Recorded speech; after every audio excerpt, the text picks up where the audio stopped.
Hello and welcome back to Shakesyear. We are working on Sejanus, his fall, and we get to hear from Tiberius today in Act 3, Scene 2. Now, Tiberius is feeling pretty good after the sort of sham trials that happened in the Senate yesterday, wherein Silius killed himself, and they arrested Cordua, however you want to pronounce his name, to be sentenced at a later date for potential sedition, even though Cordus was able to defend himself by saying every other author in history has said that Brutus and Cassius were good men.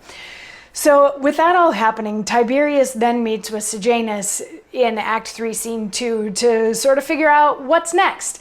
And Tiberius thought that they should go after Aruntius next, but Sejanus is like, no, he talks enough that he can keep everybody distracted. We should go after Sabinus next. And Tiberius is like, okay, I'll take your counsel. We'll go after him next. And then Sejanus, in yesterday's monologue, as humbly as he could muster, because we know Sejanus is not the most humble of persons, but as humbly as he could muster, asked Tiberius permission to marry Livia. Remember, Livia was married to Drusus, but left Drusus to be with Sejanus, and they concocted the plot together to poison Drusus, who was Tiberius' son.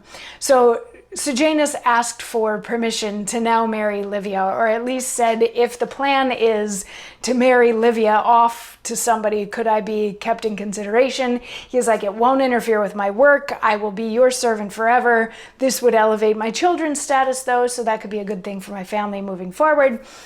And Tiberius responds by saying, we cannot but commend thy piety, most loved Sejanus, in acknowledging those bounties, which we, faintly, such remember. But to thy suit, the rest of mortal men, in all their drifts and counsels, pursue profit. Princes alone are of a different sort, directing their main actions still to fame. We, therefore, will take time to think and answer. For Livia, she can best herself resolve if she will marry after Drusus or continue in the family. Besides, she hath a mother and a grandam yet, whose nearer counsels she may guide her by. But I will simply deal. That enmity thou fear'st in Agrippina would burn more if Livia's marriage should, as 'twere in parts, divide the imperial house. An emulation between the women might break forth, and discord ruin the sons and nephews on both hands. What if it cause some present difference? Thou art not safe, Sejanus, if thou prove it.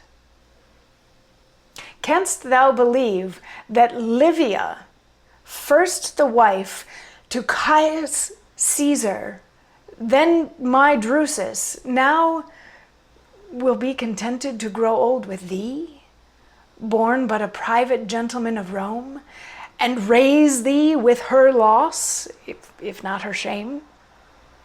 Or say that I should wish it. Canst thou think the Senate or the people, who have seen her brother, father, and our ancestors in highest place of empire, will endure it? The state thou hold'st already is in talk. Men murmur at thy greatness and the noble. Stick not in public to upbraid thy climbing above our father's favors or thy scale, and dare accuse me from their hate to thee. Be wise, dear friend. We would not hide these things for friendship's dear respect, nor will we stand adverse to thine or Livia's designments. What we have purposed to thee in our thought, and with what near degrees of love to bind thee and make thee equal to us, for the present we will forbear to speak. Only thus much.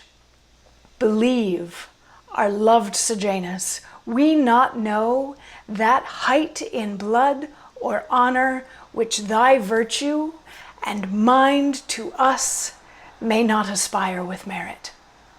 And this will publish on all watched occasion the Senate or the people shall present.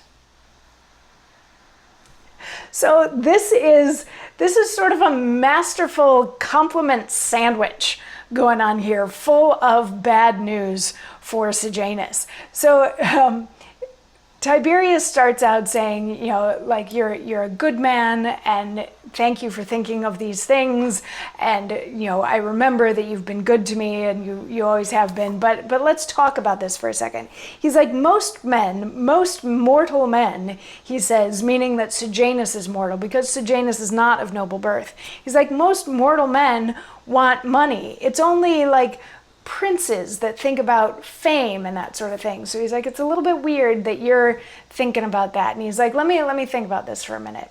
So then he says, Livia can make up her own mind about whether or not she even wants to get married, whether or not she wants to be part of this family, and maybe she wants to listen to her mom and her grandma instead of me in making her choices. But he goes on to say that if Sejanus were to marry Livia, this might cause all sorts of political hubbub. This could drive a wedge in between the royal houses to have her marrying somebody like Sejanus of a non-noble station. And then he gets a little personal, and he's like, do you honestly think that Livia, who has already been married to a Caesar and to the son of a Caesar, wants to grow old with you? Like, you're just a normal guy. But then he's like, okay, say that I bless this and say that all of that is fine.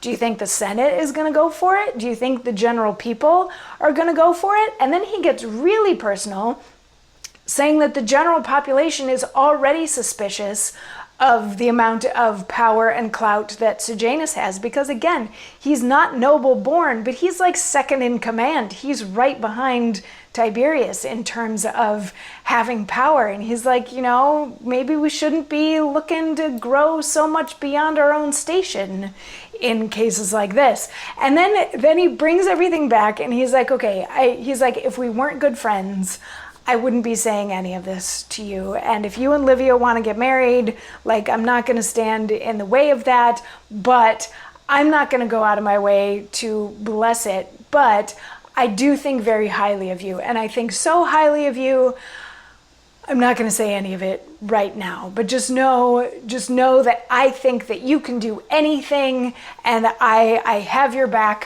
wherever I can have your back. So it's kind of a funny speech. It's like no, you can't marry Livia because you're not worthy of her, but I think you're great and you can do anything. So Sejanus takes this and he's like, okay, he's like, silly me for even asking such a favor. It was a momentary lapse. Sorry about that. Here's some other things that you in your emperorship duties need to think about. So he gives Tiberius a bunch of papers, and Tiberius is like, okay, cool, we're good. I'm going to go look at these papers and we'll chat again later. So Tiberius leaves, but before the scene ends, we're going to get to hear Sejanus' reaction to what Tiberius has shared with us today. And it's going to be fun. And I'll see you tomorrow when we find out what he says. Mwah.